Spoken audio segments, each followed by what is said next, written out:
Welcome, you have reached Imperial Reviews, and today's recap is Teacup, Season 1, Episode 7 and 8 recap. Subscribe to the channel, like the video, let's get into it. So, the reason why you hear me saying Season 1, the way Season 8 ended, Episode 8 ended, it ended in basically, hey, it's still more story to tell, and the storyline kept you interested in enough to see what's going on, but didn't tell a lot as well. So I just think over the next course of months that it's going to get signed up for season 2 and automatically have by next October Halloween season 2 will come out or whatever, and they start promoting it. I think they need to promote it more, because I don't think enough people know about it. So Peacock got to step their game up with that.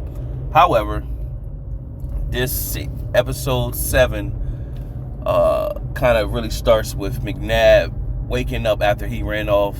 He shot Donald. He ran off, and he wakes up. So now it's following his storyline. He's headed ends up pretty much back at the Navarro house. And it gets kind of sentimental about him. The kid who he pretty much groomed to all this, and that kid ended up taking his life because he was badly severely wounded.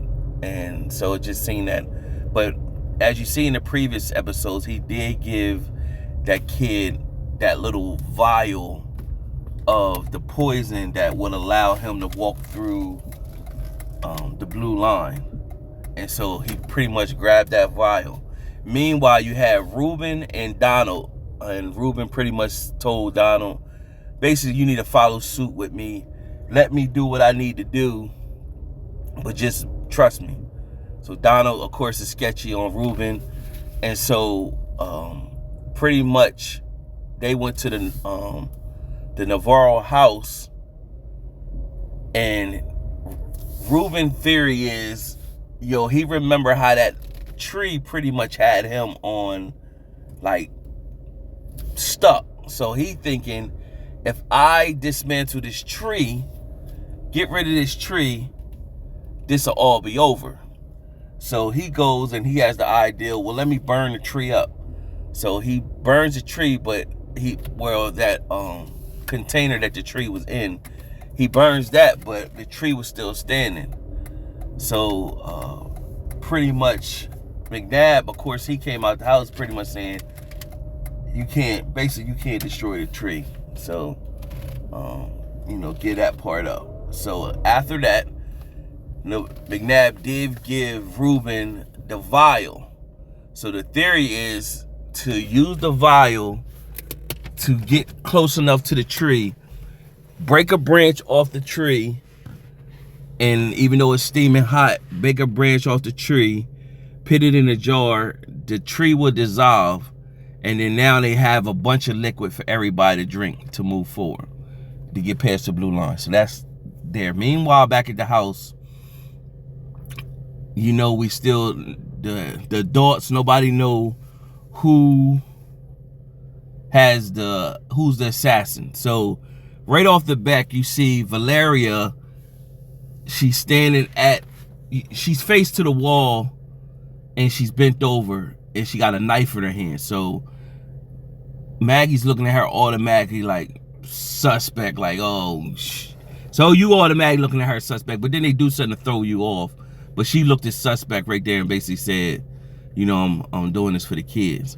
So later in the episode, you had Maggie and James pretty much, and if I'm saying Maggie, but maybe that's not the mom's name, but I'm basically saying the mom. So I'm gonna just say the mom, because I'm not sure if Maggie's her name right now. I don't remember. But the mom and James is talking about they don't know which one is the assassin, so they having a heart-to-heart, and of course they tell their storyline, why he cheated and everything like that. And he basically said he needed to feel control in his life. He didn't feel no control or whatever. So you have Valeria. So not Valeria, I'm skipping a few moments. So you had Nicholas, and Meryl and Arlo's in the room, And he's pretty much saying, I'm on guard. I'm not letting nobody pass here. So Meryl and Nicholas is talking. And while Meryl and Nicholas is talking, they refine their like for one another. And now Meryl goes into the room with Arlo / Harbinger, and she's pretty much looking at everything, trying to piece things together like a puzzle. And she pretty much found that there's a map drawn to where they located to where they need to get to. So while she's talking to Arlo doing all this, Valeria comes to Nicholas basically saying, come on, I need to show you something. That's his mom, so he follows suit. When she gets him outside, she pretty much said, I know who the assassin is. I don't want you to tell nobody. And he's like, who? So she did the breath thing and made the assassin go into Nicholas. Now, what he in return did, because now he's the assassin, he pushed her across the blue line. Of course, that fried her and disintegrated her body. And so while this took place, Meryl pretty much ran out to see how, if everything was okay with Nicholas. So when she went out there, Nicholas played like he really needed to talk to her, and he knew that only she could get close enough to Arlo. So of course they still had this needle and stuff that they want to put drug Arlo and put him to sleep. So after they did that, he got close to her and he had a rock, but he put the rock down because he knew once he transferred the body, the assassin spirit, into Meryl, she would need a weapon. So he did act like he was gonna kiss her and then transfer the body to her, the spirit of the assassin into her. She took the rock and knocked Nicholas out pretty much. When she did that, instantly Arlo was watching from the window. So he ran and he went and told his parents, hey, Meryl's acting crazy, she's doing bad things or whatever. So that pretty much said, okay, Meryl must be the one. So the whole time, the episode, they was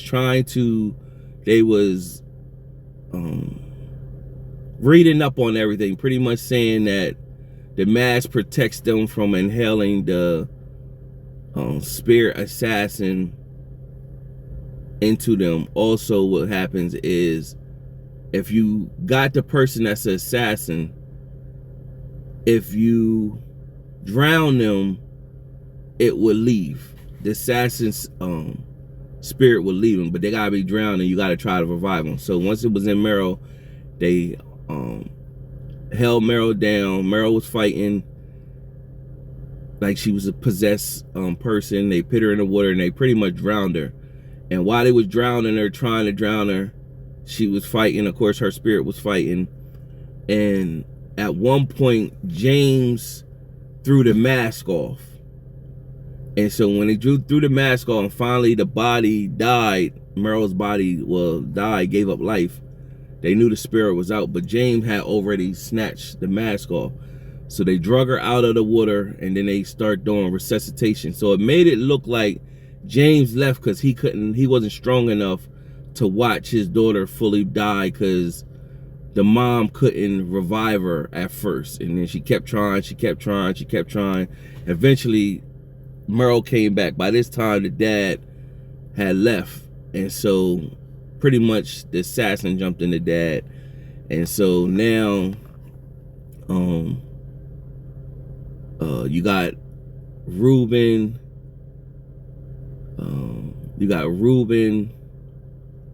Donald, and McNabb headed back with the liquid to give to everybody. And then back at the house, you got Meryl, Arlo, the mom, the grandmom Ellen, and you have James the assassin.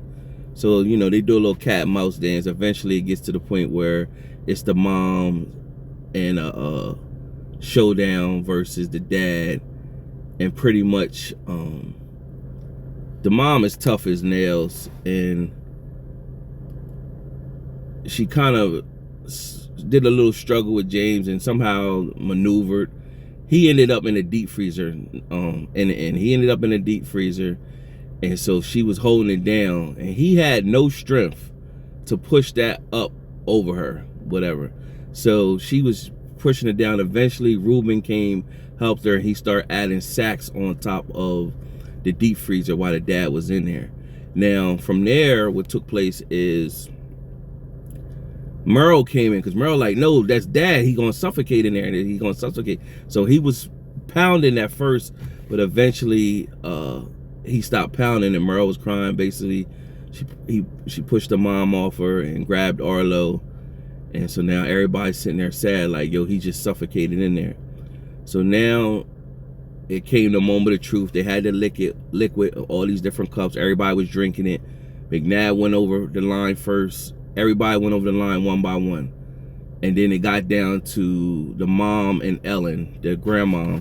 And she pretty much said, I'm the one that's going to stay on the farm because the animals need to be tend to. They need to be fed. And so I'm going to stay here. And the mom gave Ellen a gun, and the grandma was like, pretty much, you'll be back, right? You'll be back. She's like, yeah, you'll be right back. And she's like, yeah, we'll be back. And so, you know, that's a lie. You already knew that, how that setup was. Now, they all drove off in the van in which that pest control person that drove to the Navarro house, that van right there. So they all drove up there. They had their guns, and then when somebody flagged them down in the middle of the road and pretty much said, is one of you McNabb? And then McNabb was like, yeah, these are my friends, or whatever. Like, yeah, we finally got here. We finally got to you, or whatever. And so we kept seeing the whole season somebody in a Camaro. The whole time we kept seeing them in the Camaro. But we never seen, all we knew is that person that was in the Camaro went rogue. But you didn't know if they went bad rogue. They just basically said they went off the script. They went rogue. We've seen a little bit of them throughout the season. So now, out of nowhere, this Camaro comes and it hits these two people. And one person flew off and hit a tree. The other one person rolled off. And so they stopped. And then McNabb, of course, he knew who it was. And they pretty much, one person got out the car, because the person that was trying to talk to the group was saying, hey, we just got to pull something out of our bag. And so the person got out. It was two people. One person was driving, the other person was talking from the intercom thing, and pretty much was saying these wasn't good people. They were one of the other side. And so they had they was like, yeah, this is Milo. And so Milo really didn't say that, and those people ended up dying anyway. But nevertheless, they emptied the bag, showed that they had wire ties, zip ties in the bag, and pretty much they was gonna harm them. They trying to get the Arlo.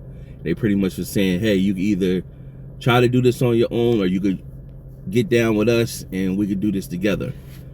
And so that's pretty much how the episode ended. Now back to the farm.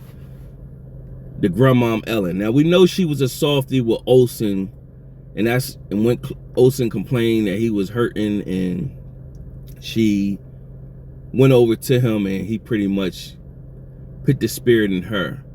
Now, what's going to stop her from her son being in that deep freezer? We don't know how much time has passed or whatever. Her son been in that deep freezer, and she don't go in there and push them sacks off of the deep freezer and get her son out of there. After all, that is her son. And when she opened that up, the spirit assassin thing jumps up. You know what I mean? So, yeah, so that's like a no-brainer. James ain't dead. I can't see he being dead. And that spirit assassin thing is just stuck in the deep freezer. So I refuse to believe that's how it's going to take place. Overall, it was a decent series. Definitely will be a season 2. Check it out if you got the time. It's on Peacock. It'll tune you in. It keeps you enough in tune with the aliens and everything like that. Subscribe to the channel, like the video, leave a comment if you haven't peeped the looked at the series. Till next time.